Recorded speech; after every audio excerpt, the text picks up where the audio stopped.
Hey everyone, welcome back to the show for another deep dive. It's great to be back. Today, we're going to be tackling crypto in 2025. Yeah, an interesting time to be getting into this space, that's for sure. Definitely is. Absolutely. We've got a really solid episode here called Crypto for Beginners: How to Start Investing in 2025. A great one to be breaking down, I think. Lots of really practical advice in there. Yeah, I think it's going to be super useful for anyone who is either brand new to crypto or... Just needs a refresher. Exactly, yeah. Needs a bit of an update on what's going on because things are moving so fast. So fast. Yeah. So by the end of this, maybe not quite crypto wizards, but You'll be able to hold your at own. least you'll know a lot more than you did 5 minutes ago, right? Sure. Absolutely. All right, so the episode kicks off with the basics, saying cryptocurrency is digital money. Okay, fair enough. But it's not just any digital money. It's built on this thing called blockchain. Right. And that's really where the magic happens, so to speak. Yeah. Yeah. What is it about blockchain that makes it so special? Why should our listeners care about this? Well, I think that the simplest way to think about blockchain is it's a decentralized ledger. Okay. So imagine a record of every single transaction, not held in one place, but distributed across a whole network of computers. Okay. And that's what makes it, so potentially revolutionary, because it's not controlled by any single entity, Interesting. like a bank or a government. Yeah, that decentralization thing, that's a pretty radical idea, isn't it? It is. It really has the potential to upend, traditional financial systems. I mean, I guess when we think about how we do our banking or financial transactions, it's always through some kind of central authority. Exactly. You've always got to go through, the bank or PayPal or whoever it might be. Yeah, so what would a world look like where you could just kind of cut out the middleman like that? Well, that's what crypto enthusiasts get really excited about, the idea of peer-to-peer transactions. Lower fees, potentially, faster processing times, and even, greater financial inclusion for people who might not have access to traditional banking. Okay, that's fascinating. So where do these cryptocurrencies come into play? The episode mentions a couple of big names, like Bitcoin and Ethereum. A big two, right? What are those all about? So Bitcoin, you can almost think of it as like digital gold. Okay. It's, scarce, divisible, secure. Whereas Ethereum, it's more than just a currency. It's a platform for building what are called decentralized applications, or dApps. Okay, so Bitcoin is like digital gold. Yeah. Ethereum's like, I don't know, a whole decentralized internet. Yeah, whole ecosystem. So if I want to actually get my hands on some of this crypto, what do I do? Well, that's where the exchanges come in. Okay. Think of them like digital marketplaces where you can buy and sell all these different cryptos. Right. The episode recommends a few popular ones. Does it? Yeah. Okay. Coinbase, always a good one for beginners. Very user-friendly. Yeah. Binance, known for low fees and a huge selection of cryptos. Kraken. Yeah. They really prioritize security, also good for something called staking. You can earn rewards just for holding certain cryptos. Oh, interesting. Yeah. So is that kind of like, earning interest on your savings account, but for crypto? Yeah, kind of. Yeah. You're essentially helping to secure the network by holding those coins. Okay, so once I've bought my crypto on an exchange, where do I actually keep it? That's when you need a crypto wallet. Yeah. Think of it like a digital vault for storing your assets. Gotcha. Like, I assume there are different kinds of wallets, right? Yeah. You've got hot wallets, which are online, convenient for transactions. Okay. Then cold wallets, those are hardware devices, offline, much more secure. So hot wallets are like my everyday wallet, cold wallets like my safe deposit box. Exactly. And then there's this thing about private keys. I keep hearing about private keys. What are those? Oh, those are critical. Yeah. They're like the secret codes to your crypto kingdom. They give you access to your funds. If you lose your private key, you've lost your crypto. No way to recover it. Oh, wow. So treat those like gold. More than gold. Yeah. Like diamonds, more than diamonds. Yeah, like the most valuable thing you own. Exactly. Anything else I need to think about in terms of, choosing a wallet or protecting my keys? Well, no matter which wallet you choose, always enable two-factor authentication. Okay, yeah, good point. Just that extra layer of security. All right, so we've got our exchanges, got our wallets, feeling pretty secure. Now I'm ready to actually invest. Yeah, let's get into it. What strategies does this episode recommend for actually investing in crypto? All right, so we've got our exchanges, we've got our wallets, feeling pretty secure. We're ready to go.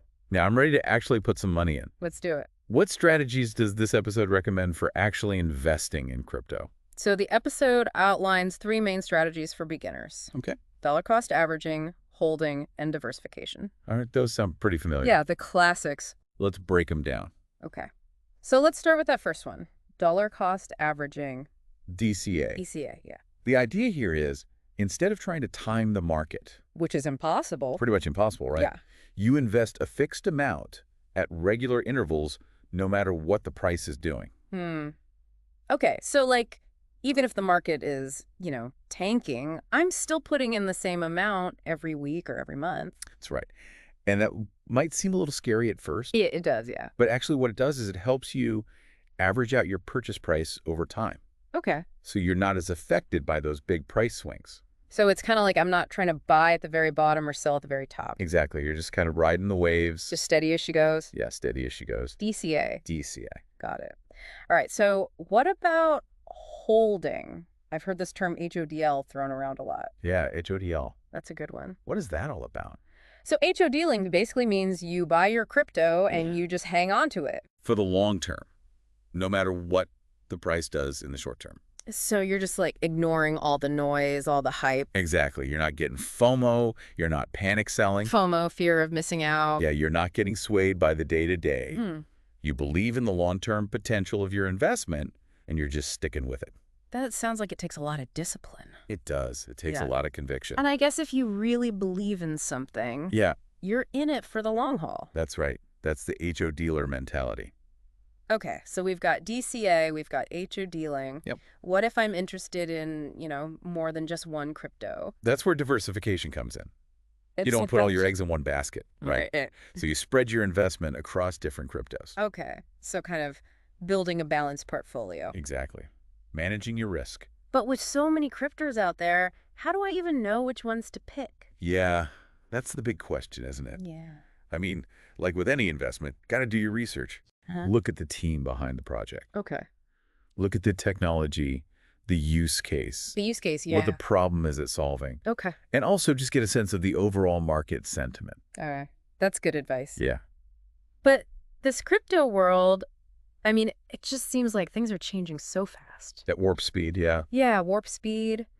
How do I stay on top of everything? How do I not miss out or make a mistake? Staying informed is really key. Yeah. And the episode actually recommends several resources. Is it? Yeah, like CoinDesk, Cointelegraph. Okay, yeah, I've heard of those. Those are good ones. Okay. They provide in-depth analysis, keep you updated on all the major happenings. Social media, too, can be helpful. Right, crypto Twitter? Crypto Twitter, yeah. It can be a bit of a wild ride. I can imagine. But if you filter through the noise, you can find some valuable insights there. Okay, so any other things I should be aware of when I'm trying to, navigate all this information? Yeah, I mean, just be discerning about the sources you trust. There's a lot of hype out there. Yeah. A lot of misinformation, especially on social media. Right. So always do your own research. Okay. Cross-reference information. Don't get swayed by, emotional appeals. Or get-rich-quick schemes. Especially those get-rich-quick schemes. Yeah. If it sounds too good to be true. It probably is. Probably is. Yeah, good reminder. Speaking of schemes, the episode also mentions scams. Oh, yeah. Got to be careful out there. Yeah. What are some of the scams that, people should be looking out for in the crypto world? Well, there's a lot of them, unfortunately. I bet. And they're constantly evolving. But one common one is what's called a rug pull. Rug pull. Yeah. So developers create this seemingly promising project. Yeah. They attract investors. Yeah. And then they just disappear with all the funds. Wow. So they just pull the rug out from under everyone. Exactly. Hence the name. That's terrible. So, how do you even know if something's legit or not? Well, that's the tough part. I mean, you really have to do your due diligence. Scrutinize the team, scrutinize the project. Okay. Look for red flags like unrealistic promises, high-pressure tactics, and be wary of anything that just seems too good to be true. All right. That's good advice. So I think we've covered a lot of ground today, from, the very basics of what is crypto and blockchain to talking about exchanges, wallets, investment strategies, staying informed, avoiding scams. It's been a journey. It has been a journey. A crypto journey. But I'm curious, before we wrap things up, yeah, is there anything else that, our listeners should keep in mind as they kind of start their own crypto journey? Yeah, I think one important thing to remember is that crypto is not just about making money. Oh. It's also about the potential to really change the world. Interesting. Can you give me an example of what you mean by that? Yeah, for sure. Like one area that's really exciting is supply chains. Supply chains. Okay. Yeah. So right now, it's really hard to track where products come from, Right. how they're made. And this can lead to all sorts of problems, from unethical labor practices to counterfeit goods. Yeah, that makes sense. So you're saying crypto could help make supply chains more transparent. Exactly. How would that work? Well, you can use blockchain to create a permanent record of every step in a product's journey, Okay.